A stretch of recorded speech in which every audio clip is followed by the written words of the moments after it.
The Hidden Hand of Soul, Part 2, Book 2, Chapter 1, Echoes of Evolution. The roar of newly silenced battlefields still echoed in the nascent peace, a phantom hum against the backdrop of humanity's triumphant reveal.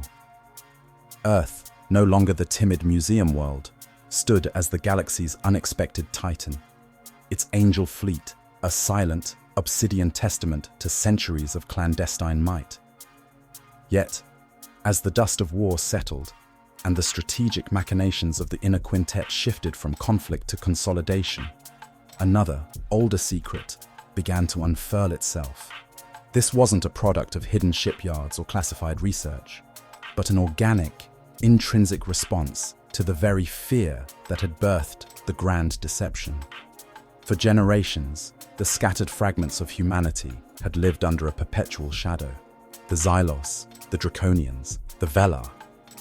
Their names were whispers of subjugation, of encroachment, of a slow, inevitable extinction. This omnipresent dread, a collective, species-wide trauma, had not merely spurred the technological revolution on Earth. It had burrowed deeper, stirring something within the very genetic code of humanity. It was a primal fear, the terror of annihilation, that served not as an end, but as a crucible for a profound, whispered evolution. From birth, some children were subtly different. They wore no external marks, spoke no strange tongues, yet deep within them, a quiet anomaly pulsed. It was a sense, a knowing, a resonance with the fabric of reality that set them apart. They learned to hide it, or perhaps they never truly understood what it was, dismissing it as luck, intuition, or vivid imagination. Young Kaelen Rourke, growing up amidst the dust and drone of New Terra's water purifiers, knew this difference intimately.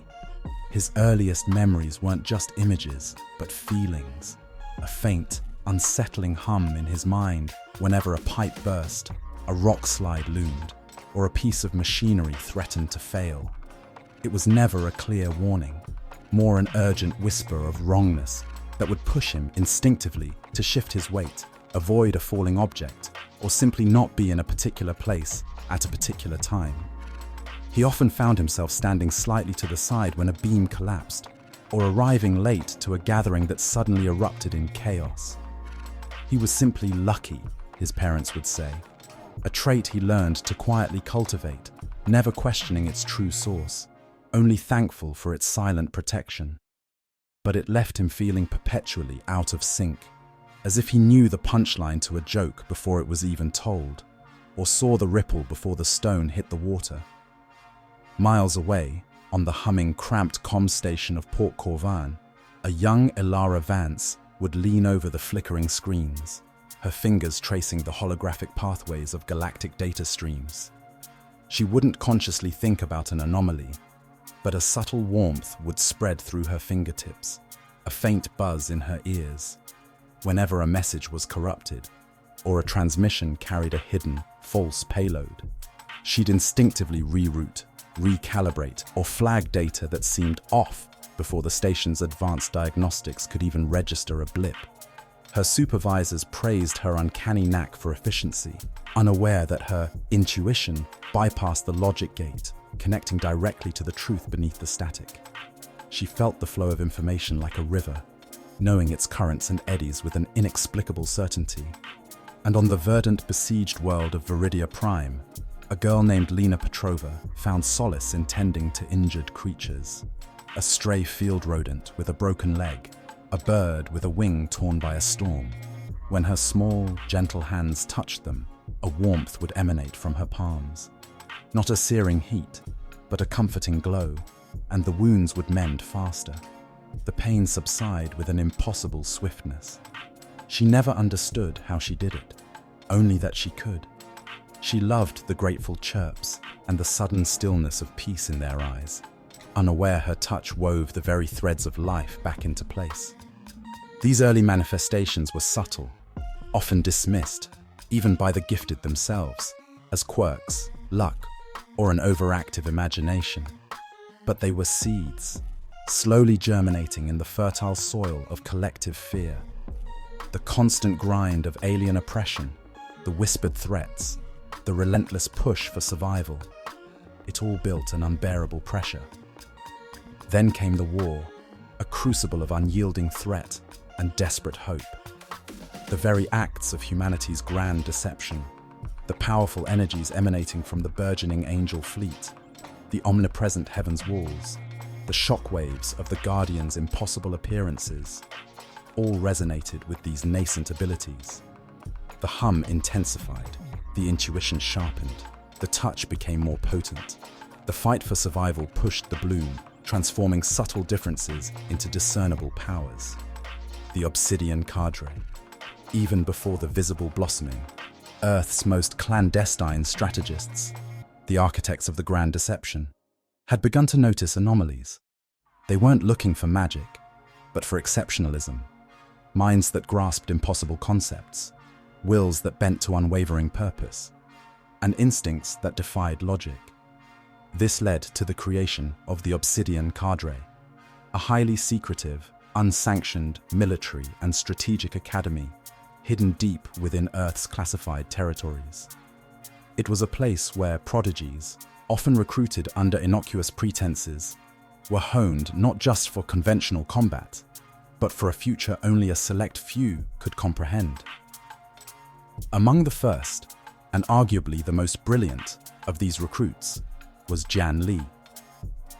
Even as a child, she possessed a preternatural ability to synthesize disparate information, to foresee cascading consequences from a single variable, and to strategize across decades with chilling precision. Her family, seemingly unassuming academics, were in fact part of a lineage dedicated to preserving forgotten knowledge and preparing for humanity's dark age. Jian Li, therefore, arrived at the Obsidian Cadre not just as a student, but as a living repository of hidden doctrines and a mind perfectly primed for the immense undertaking of the Grand Deception. She wasn't just a strategist, she was a visionary who could hold the entire, impossibly complex, multi-century plan in her mind, accounting for every variable. Her motivation wasn't revenge, but a cold, burning conviction that only absolute control, born from absolute power, could guarantee humanity's lasting peace.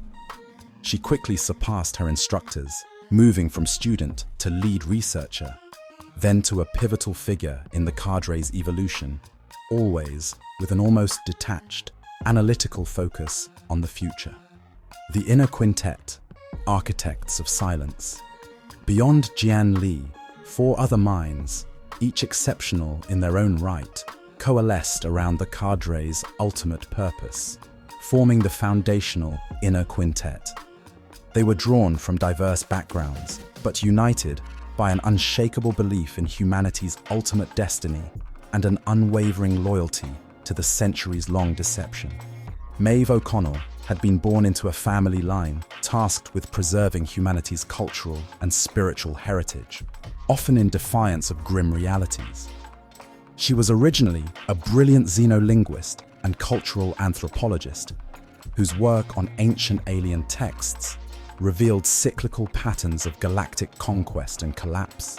She saw the deception not as a lie, but as a necessary narrative, a protective cocoon for humanity's soul.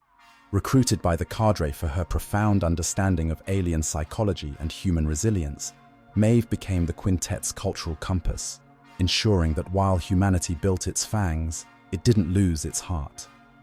Her early cadre years were spent developing intricate psychological profiles of galactic powers and crafting the very propaganda that would lull them into complacency and later shatter their preconceived notions of humanity. General Armitage was a military tactician of unparalleled genius, even as a young officer. His rise through conventional military ranks was swift, but his true talents were recognized by the cadre when he independently submitted theoretical papers on asymmetrical warfare and multi-century strategic projection that perfectly mirrored the cadre's own clandestine thinking. He believed implicitly in the maxim, "Prepare for war to have peace," and dedicated his life to creating the most efficient, ruthless, and undetectable fighting force imaginable. At the cadre, Armitage moved beyond traditional warfare, designing the doctrine for the Angel and Devil fleets, mapping out every possible engagement scenario, and creating the sophisticated AI combat protocols that would allow a few human minds to command armies of automated terror and precision. His past was defined by a quiet, unwavering discipline, fueled by a single-minded dedication to making humanity utterly unassailable. Dr. Aris Thorne was a prodigy of theoretical physics and quantum mechanics, whose early breakthroughs in FTL theory and energy manipulation were initially dismissed as unfeasible by the wider scientific community. Unbeknownst to him, his research was being meticulously tracked and clandestinely funded by the cadre. He was a pure scientist, driven by curiosity and the pursuit of knowledge. But a personal tragedy, the loss of his family in a supposedly accidental orbital collapse caused by alien negligence, ignited within him a fierce resolve. He channeled his brilliance into the practical application of his theories, becoming the lead architect of Heaven's Walls, the Zeus beams, the Hades fields, and the impossible FTL drives. Thorne spent decades in secluded, hyper-advanced labs beneath Earth, pushing the very boundaries of known physics, his work guarded by layers of secrecy far deeper than any government. He cared little for politics, only for the immutable laws of the universe and how they could be bent to protect his species. Ambassador Valerius was the quintessential diplomat, even in his youth. He possessed an innate charisma, an uncanny ability to read a room, and a gift for crafting arguments that were both disarming and unyielding. His path to the cadre began in Earth's deep-cover diplomatic corps, where he excelled at navigating treacherous interspecies relations without ever revealing humanity's true hand. He mastered the art of passive resistance, of appearing weak while subtly undermining alien agendas. Valerius was the voice, the face, and the subtle manipulator of the grand deception on the galactic stage. His training at the cadre focused on crafting the decades-long narrative of humanity's slow decline, perfecting the art of the half-truth, and understanding precisely when to drop a carefully chosen word to sow confusion or false confidence among alien powers. He carried the weight of the lie with unwavering resolve, knowing it was the only path to a genuine, lasting peace. These five, Jian Li, Maeve O'Connell, General Armitage, Dr. Aris Thorne, and Ambassador Valerius, formed the Inner Quintet, each a singular genius, contributing to the intricate, multi-layered deception. They were the silent guardians of Earth's true power, the architects of humanity's clandestine rise. The gifted, Tier 3. Latents unleashed. It was Jian Li, or those under her direct guidance, who devised the protocols for identifying the other type of anomaly, the subtle, intuitive differences in children like Kaelen. They weren't overtly called gifted then, but categorized as Tier 3 latents, individuals with unexplained cognitive or physical aptitudes. Kaelen Rourke, Elara Vance, Lena Petrova, each at different times and from different colonial sectors, found themselves funneled into specialized, smaller programs affiliated with the Obsidian Cadre. They didn't train alongside Jian Li in the high-strategy war games, but were tested, observed, and subtly guided. They thought they were in advanced aptitude programs, pushing their limits in unique ways, unaware they were part of a growing yet unquantified aspect of humanity's secret arsenal. Jian Li, even as she ascended to lead the Inner Quintet, maintained a distant, clinical awareness of these Tier 3 latents, seeing them as a fascinating, unpredictable variable that might prove invaluable. Two others from distant colonies also showed early, distinct aptitudes. Finn was born on a hazardous mining asteroid in the Orion Arm, where micrometeoroid impacts were a constant threat. From a young age, Finn possessed an almost impossible luck in avoiding debris. As he grew, this manifested as a fleeting, almost unconscious shimmer around him, when danger was imminent. A sudden deflection of a falling tool, a barely visible distortion in the air that seemed to push shrapnel aside. His family, hardened miners, simply called him Lucky Finn, until his exceptionalism was noticed by a visiting Earth survey team, thinly veiled cadre recruiters. He was brought into a deep space training facility, thinking it was a specialized engineering program, where his luck was subtly pushed, nurtured, and eventually understood as a nascent ability to generate localized, short-duration force fields. He learned to control the shimmer, to harden the air, and to stand as a bulwark against forces that should have crushed him. His youth was defined by grit and the silent weight of responsibility he felt for those around him. Marko Petrova grew up on a sprawling, multi-tiered orbital station, a hub of galactic commerce and complex, ancient machinery. Marko had an innate, almost symbiotic relationship with technology. He could feel the hum of a malfunctioning circuit board, sense the intricate dance of data packets through a network, and know the solution to a system-wide failure before diagnostic tools even began to run. His childhood was spent surrounded by intricate schematics and malfunctioning conduits, finding peace in the logical flow of information.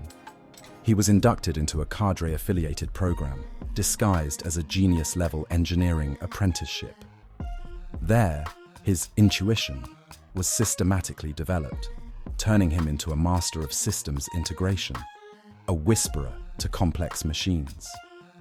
He learned to interface with technology on a level beyond physical touch, understanding its hidden language and influencing its functionality with his mind.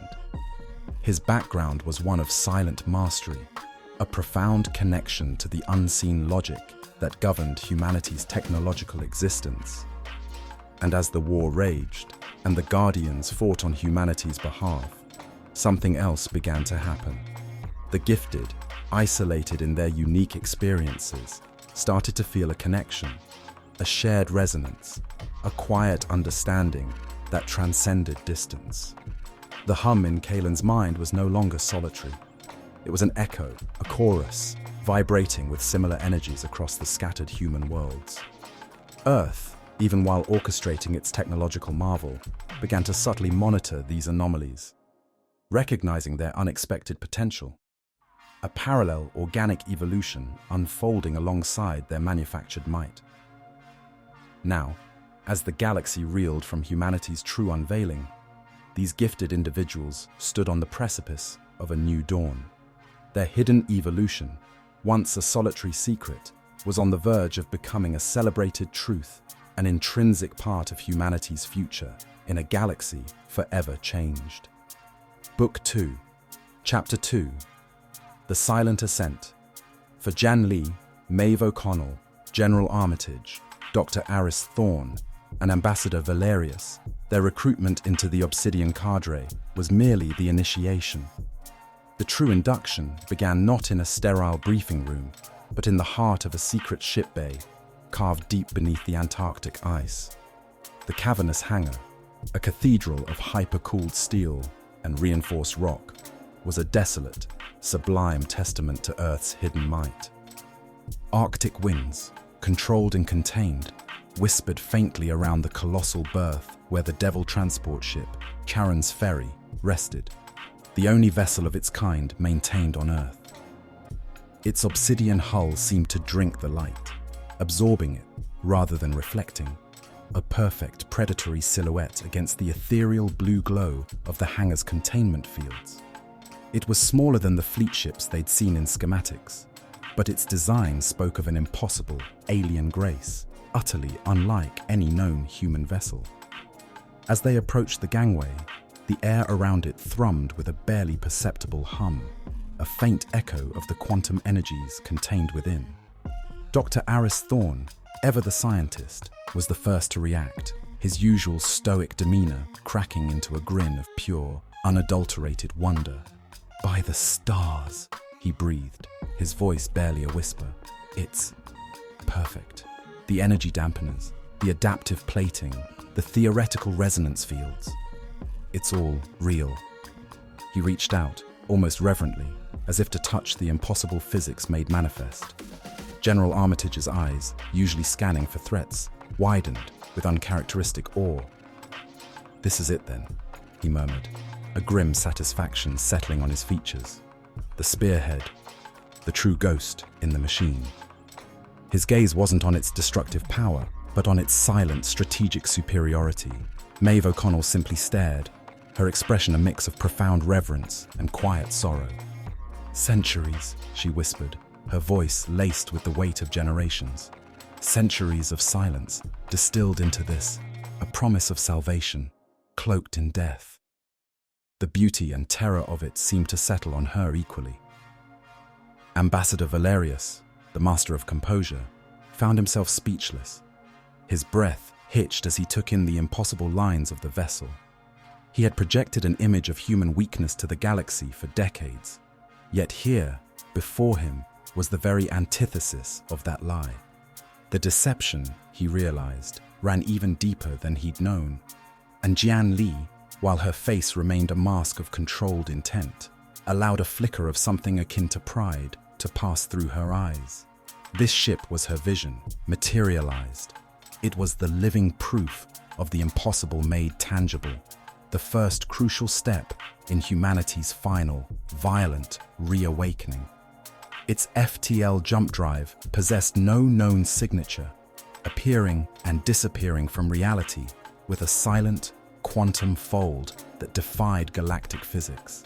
It was the epitome of undetectable, super-fast travel reserved exclusively for the Inner Quintet's access to humanity's deepest secrets.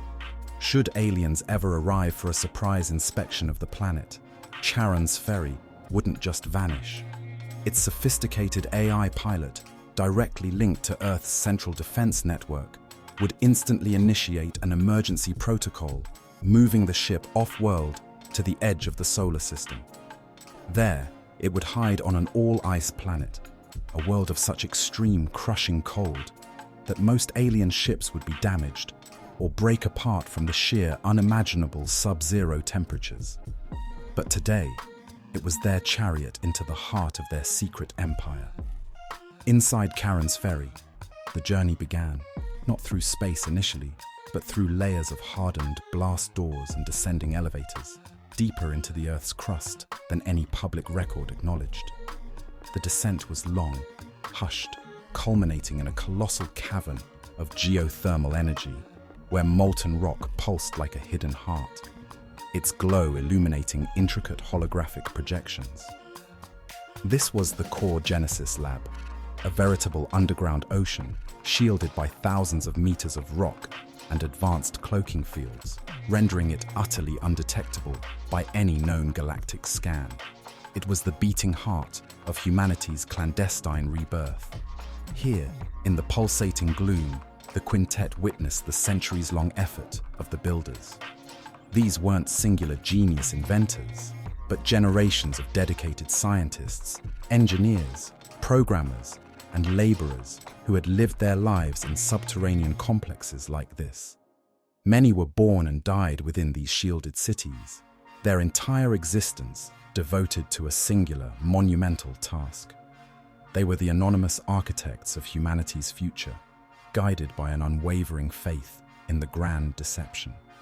Advanced automation and sentient AIs, far more sophisticated than anything presented to the galaxy, managed much of the construction and research, allowing for rapid, quiet development with a minimal human footprint. Self-replicating nanobots wove materials with atomic precision, while molecular forges synthesized impossibly strong alloys and exotic energy conduits. The Core Genesis Lab was where the Angel Fleet was born, not as fully formed dreadnoughts, but as glimmering, palm-sized schematics that evolved into intricate, smaller versions of what would become the galaxy's terror. Here, Thorne's nascent FTL drives had first flickered to life in confined containment fields. Miniature Heaven's Walls projectors had generated perfectly impenetrable energy domes over tiny scale models of human colonies. And the first, rudimentary Demon Army units, no larger than a child's toy, had practiced intricate combat choreography under the watchful, cold gaze of analytical AIs. The quintet saw holographic simulations of Zeus beams ripping through simulated alien armor, Poseidon torpedoes tracking invisible targets, and Hades fields effortlessly disassembling matter at a microscopic level. It was a testament to patience, to unwavering resolve, and to a scientific advancement that simply defied belief. Their first steps aboard an early Angel Fleet prototype, a sleek Obsidian vessel designed for deep space reconnaissance, but still contained within a vast, shimmering hangar in the lab, were both humbling and awe-inspiring. Maeve O'Connell ran a hand over the cool, seamless hull, sensing the profound ambition embedded within its very structure. General Armitage walked the compact bridge, his mind already mapping out tactical deployments for a fleet that didn't yet exist in full scale. Dr. Aris Thorne, more at home in the glow of the plasma conduits, felt a paternal pride for the impossible technologies humming beneath his feet. Ambassador Valerius, usually so composed, felt a tremor of the immense responsibility this single vessel represented. And Jian Li, her features unreadable, simply observed, absorbing every detail, confirming that the impossible was, indeed, possible. The scale of the deception and the daunting task ahead weighed heavily. The quintet understood that every meter of plating, every line of code, every whispered secret was a calculated risk against the overwhelming might of a hostile galaxy. Internal debates simmered. The ethical implications of such a long, all-encompassing lie, the sacrifices it demanded, the generations that would live and die under its shadow. But the raw, undeniable power forged in this hidden crucible solidified their resolve. This was humanity's only path. Book 2, Chapter 3, Shipyards of the Silent Stars. Their first journey in Charon's ferry to a galactic shipyard was a revelation for the Inner Quintet, even after the wonders of the core Genesis lab. The silent quantum leap through subspace was disorienting, a blink of an eye across inconceivable distances. They materialized not near a star, but deep within a colossal, swirling nebula, its incandescent gases providing perfect concealment. This was Tartarus, one of the largest and most ancient of humanity's hidden stellar foundries. As Charon's ferry drifted through Tartarus's outer layers, its cloaking fields maintaining an absolute silence, the sheer scale of the operation began to reveal itself. Massive, automated construction arms, hundreds of kilometers long, moved with balletic precision, assembling the skeletal frameworks of dreadnoughts that dwarfed anything known to the galaxy. Asteroids, rich in heavy metals, were systematically devoured by autonomous mining drones, their raw materials fed into colossal refineries that glowed with controlled fusion. Everything was designed for efficiency and, above all, secrecy. The living conditions within Tartarus were starker than the geothermal comforts of the core Genesis lab on Earth. Yet the communities here thrummed with a profound sense of purpose. Generations of builders knew no other life. Their cities, carved into the largest asteroid bodies, or built as sprawling, self-sustaining habitats within the nebula, were intricate webs of corridors, hydroponic farms, and residential sectors. Love stories blossomed in the sterile light of control rooms, and children, taught from birth about the great work, played games that mimicked fleet maneuvers or the silent harvesting of asteroids. They inherited not just a job, but a sacred trust. Dr. Aris Thorne, more animated than usual, moved through the construction bays like a child in a toy shop. He pointed out the improvements on the early prototypes from the core Genesis lab. The advanced Zeus beam conduits, now capable of focusing raw plasma into a coherent energy sphere over millions of kilometers. The newly integrated Poseidon torpedo launch systems, designed to deploy autonomous, warp-capable projectiles with devastating payloads. He spoke with reverence of the Dr. Kenji Tanaka and Dr. Anya Sharma lines, the generational scientific families whose relentless pursuit of energy manipulation had finally perfected these offensive instruments. Sharma, a brilliant, unconventional physicist, had tragically died during a containment field breach, but her theories on cosmic energy channeling were now the backbone of every Angel Fleet dreadnought. Tanaka's descendants, meticulous engineers, had turned those theories into hardened, deployable reality. General Armitage, meanwhile, observed the meticulous integration of the Demon Army's command architecture. He was particularly interested in the deployment bays, where hundreds of sleek, silent demon units stood ready. He questioned the lead engineers on AI adaptability, on remote override protocols, and on the stealth capabilities of their individual infiltration systems. His focus was always on the practical application, the cold, hard reality of combat. He discussed theoretical fleet formations with Tartarus's long-serving command AI, a complex entity named Cerberus, which managed the daily construction schedule and acted as the local tactical governor. Jian Li watched them all, her gaze encompassing the vastness of the shipyard and the intricate dance of human and machine. This was her vision, made manifest. This was the scale of the deception, the silent promise. She knew that even as these ships were forged in Tartarus's hidden depths, other deep-reach explorers were still pushing humanity's boundaries, seeking new, even more remote locations for future shipyards, pushing past the known galaxy into the true dark void. Each new shipyard was a gamble, a potential point of failure, but also another vital node in the sprawling galactic web of their hidden power.